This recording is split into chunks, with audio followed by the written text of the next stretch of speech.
no rumo do mundo de regeneração, de Valdo Franco, pelo espírito Manuel Filomeno de Miranda. Capítulo 12, aprofundando experiências em sua segunda parte. Continuando então a leitura do capítulo 12. Foi estabelecido que no próximo amanhecer realizaríamos uma reunião mediúnica especial para o atendimento de algumas dessas entidades sofredoras que necessitavam de enfrentar a justiça durante o engodo de serem aqueles que a aplicavam. Quando a noite chegou, coroada de astros refulgentes, fomos convidados a preparar a reunião, isto é, atrair os que se comunicariam à colocação de aparelhos próprios na prática da desobsessão e cuidados especiais com as duas médiuns, uma em cada plano da vida.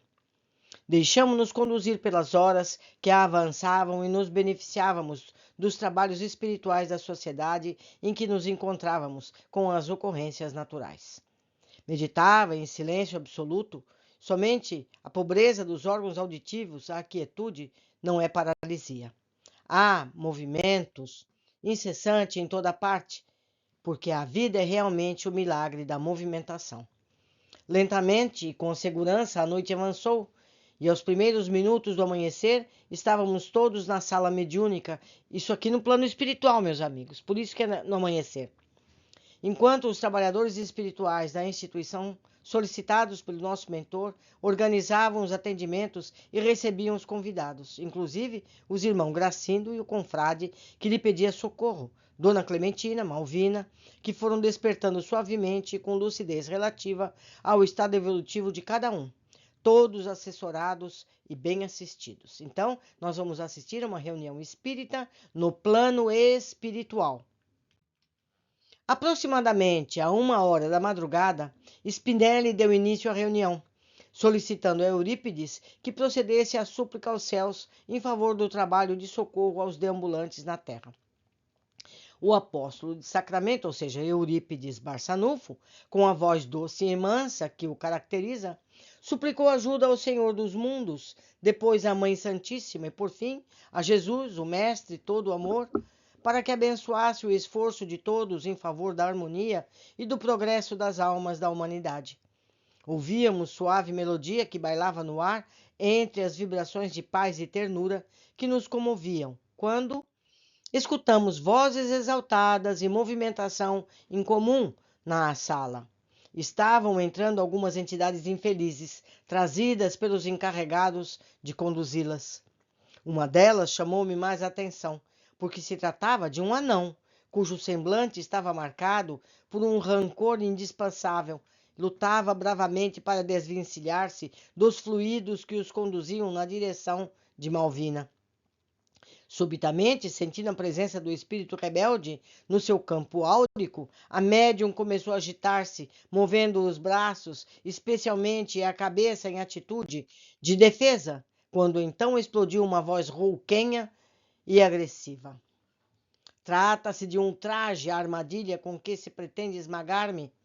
Não estou aqui por vontade própria e não posso admitir essa violência contra o meu livre-arbítrio. Eurípides, que se postara ao lado da médium, a vitalizava com o pensamento rico de amor, respondeu ao comunicante: Você tem alguma razão em reagir dessa forma, exatamente porque tem sido assim que você se utiliza para afligir aqueles a quem persegue. Não lhes respeita o livre-arbítrio e, através de artefatos diversificados, crucifica suas vítimas. Não vejo por que você se atreve a tomar a defesa de infelizes cujas existências atuais não dão ideia dos verdugos que são esses indivíduos que estão sobre os nossos cuidados. Ninguém tem o direito de realizar cobranças espirituais, como se a vida estivesse sujeita às paixões de cada criatura. O universo tem as suas leis vigorosas e dispõe de recursos para tudo regularizar sem a intromissão dos sentimentos humanos. Mas desejo recebê-lo com prazer e explicar que não se trata de uma violência à maneira como o trouxemos para este salutar diálogo. Somente está ocorrendo porque o caro irmão tem sido responsável por graves problemas na seara de Jesus Cristo, perturbando pessoas abnegadas e dedicadas à construção de um mundo melhor em saúde moral e respeito humano a tudo e a todos. Gostaria que nos informasse quais são os seus projetos e a razão por que se levanta em nome da divina justiça para regularizar questões que pertencem à vida e que, por si mesmas, na decorrência do tempo passado, já mereceram necessárias correções. Você diz isso, respondeu raivoso, porque não lhe padeceu a crueza, qual acontece entre mim e o seu protegido, esse miserável criminoso? Tenho vivido em situação de seranão desde há muito tempo e odeio a situação há muitos séculos. Chegou a minha hora de cobrança junto aos infames que se desgraçaram a existência, que me desgraçaram a existência. À medida que falava, suava um odor fedido que empestava o ambiente e chorava em convulsão de ódio, esmurrando o ar e deixando-se consumir em desespero. O benfeitor, sumamente compadecido, informou-lhe: o sofrimento é um processo de difícil purificação das misérias morais, a fim de que o espírito consiga recuperar a pureza inicial e para a qual está destinado. Certamente, razões que o irmão não considera geraram a necessidade do suplício para o seu autoencontro ou despertar do tesouro da consciência. Ninguém pode, no entanto, ser o cobrador das falhas e desgraças alheias, incidindo sempre em gravames para o futuro, como no caso em tela.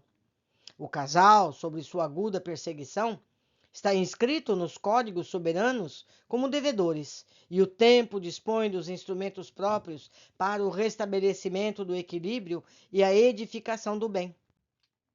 Se você pensa que poderá afligi-los e assim vingar-se, passado um momento da derrota de ambos, como você se sentirá? Que fará após vê-los tombar no vale terrível da amargura? A partir de então, você estará em curso na contabilidade como devedor. E essa roda não cessará enquanto o amor não iluminar, não balsamizar as feridas do padecimento. Já vai longe? Gritou revoltado o infeliz, quando fui hostilizado pelos criminosos que me destruíram. A Inquisição Espanhola foi instituída por Isabel de Castela e Fernando II de Aragão, com as suas próprias leis estabelecidas no Tribunal do Santo Ofício. Tinham como objetivo essencial as questões religiosas, porém as superstições, a ignorância do povo alargaram a sua chama devoradora a quaisquer situações que lhes pareciam heréticas ou demoníacas, quando não resultante de feitiçaria. Entre esses itens surgiram formas de perseguição cruel a ciganos, anões, como a todos os portadores de demônios ou aos próprios demônios assim nascidos. Os massacres dessa natureza multiplicaram-se em toda parte, chegaram à Espanha, prolongando-se até o século XIX, quando foram legalmente abolidos, mas não terminados. Naquele período infame, o valor do indivíduo era resultado do poder do dinheiro, das ligações entre a Igreja Católica e a coroa. A cegueira da justiça era fácil de ser comprovada através dos crimes praticados pelos dominadores das massas estúpidas e subservientes. Eu e um reduzido grupo de anões descendíamos de Davi, um dos pais da raça de Judá. Éramos perseguidos sistematicamente, conseguindo sobreviver, abjurando a nossa fé. Na condição de marranos, ou seja, excluídos, vivíamos fora dos muros das cidades, pagávamos impostos extorsivos. Periodicamente éramos expulsos para Portugal, onde concluíram as matanças para outras regiões da Ibéria e outros países que também nos perseguiam. No período de Carlos II, conhecido como enfeitiçado, por causa das suas deformidades, era terrível e a sua corte devassa e cruel. Entre os nobres havia um casal que se comprazia, agradando ao monstro, apontando judeus e inimigos de Deus, da coroa, em todo o lugar. Infértil, também tinham outros problemas que o maltratavam, inclusive a fala. Não se entendia quase, em razão do queixo projetado para a frente, fruto espúrio de casamentos incestuosos. Numa das perseguições, a esposa também da nobreza ficou encantada comigo. Miniatura de gente, conseguiu praticamente fazer-me seu escravo. Levando-me graças aos artifícios demoníacos, pôs-me no seu castelo. e tornaram-me um animal de exposição, explorado e infeliz, permanentemente acorrentado por ser judeu, maltratado por ser um demônio vivo. Surrado com frequência, após lutas em que me atiravam para defender-me com indivíduos fortes e saudáveis, resolveu, com a anuência do marido, Felipe de Castela, submeter-me ao santo ofício. Fui queimado vivo em um dia inesquecível de horror. Não ficaram na minha desdita somente as marcas da morte voraz, mas as chamas do ódio que me têm devorado desde esse momento. O mentor escutava-o repassando de compaixão, deixando fazer a sua catarse, que lhe faria muito bem. Mas eu não morri. Senti as labaredas em muito tempo me consumindo, sem destruir-me. Pensei estar no inferno, conforme a crença geral. Constatei-o depois de socorrido por um grupo chamado Justiceiros, que me ofereceu socorro na sua comunidade, também uma forma de inferno, onde seria recuperado e guardaria a ocasião para a revanche, para a vingança, bem amadurecida. Ele narrava com expressão de angústia e desespero incomuns, gerando um ambiente de espontânea compaixão. Os nossos irmãos, Gracindo e esposa, despertos e acompanhando as narrações, pouco a pouco foram retornando aos dias do passado de luxo, de desagradação, horrorizados com o que haviam feito. O desditoso continuou a sua verbalização quase automática. Nesse interim, tomei conhecimento das reencarnações como mecanismo de justiça e presídio de resgate ou caminho de libertação. Não sei bem o que é, mas existe, e aguardei a ocasião do reencontro, o que se deu há poucos menos de 2 anos, quando fui atraído pelo magnetismo dele, a inconsciência e irresponsabilidade dela. Estavam disfarçados, reencarnados, eram outros, mas interiormente eram os mesmos. Passei a acompanhá-los, influenciá-los com o meu pensamento de vingança, acolhido vagarosamente das suas falhas mentais e morais, nela em particular, no ciúme. Ele me tem sido mais difícil em razão das suas preocupações com o falso Jesus, a que pretende servir e está gerando dificuldades aos planos da nossa organização, que é expulsá-lo do mundo. Fez uma pausa, ao mesmo tempo que clamava por dores morais e dos fluidos gentis da médium que o recebia, diminuindo-lhe a carga de angústia. No silêncio que se fez natural, o nobre Eurípides falou-lhe com afabilidade. A sua história iguala a de muitos irmãos nossos. Comove-me as lágrimas. Também trago no coração as flechas dos males que pratiquei contra mim mesmo. No entanto, o sublime medicamento da dor não profunda é o perdão. Vamos novamente fazer uma pausa nesse capítulo. Seguimos no vídeo seguinte para que não fique muito longo, cansando a todos. Não é verdade? Foi um capítulo tão grande que eu tive que dividir por 3. Mas vamos nos inteirando. Recomendo que sempre deem ouvida no capítulo anterior para não perderem a continuidade. Abraços e até breve.